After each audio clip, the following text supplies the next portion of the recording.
ॾाढो मोहम्मद खान ॻोठ बख्शू बुर्दी में हिक बेकरी समेत नव पोरियतनि जे घरनि खे ओचितो बाहि वकोड़े वई, जंहिं दौरान बेकरी में पियल समूरो मशीनरी तयार थियल बेकरी जो सामान घरनि जे अंदर हंध बिस्तरा थाम ऐं ॿियो क़ीमती सामान मुकमल तौर ते सड़ी रख थी वियो। फायर ब्रिगेड गाड़ी खे ॻोठाणनि पारां इतलाउ ॾियण बावजूद फायर ब्रिगेड जी गाड़ी 1 कलाक खां पोइ वाक़े वारे हंधि पहुती, जंहिं दौरान ॻोठाणनि पहिरीं मदद पाण तहत बाहि खे विसाइण जी कोशिश कई, जंहिंखां पोइ फायर ब्रिगेड गाड़ी ऐं ॻोठाणनि बाहि ते काबू पाए वरितो। बाहि जे मुतासिर पोरियतनि शेर मोहम्मद मल्हा, मजीद मल्हा, अमजद मल्हा ऐं ॿियनि साफ़िन खे ॿुधायो त असांजे घरनि खे ओचितो नामालूम सबब बाहि लॻी आहे। अंदरि पियल लखें रुपयनि जी मालियत जो सामान सड़ी रख थी वियो।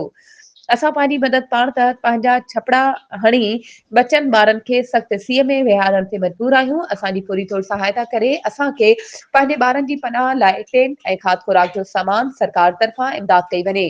मुतासिरीन एहतजाज कंदे पिण आला अख़्तियारनि खां सहायता जो मुतालबो कयो आहे। वधीक ख़बरुनि ऐं अपडेट्स जे लाइ असांजे चैनल खे सब्सक्राइब कयो ऐं हा, बेल आइकन खे प्रेस करणु न विसारिजो त जीअं असांजी हर नई अचण वारी वीडियो तव्हां ताईं पहुची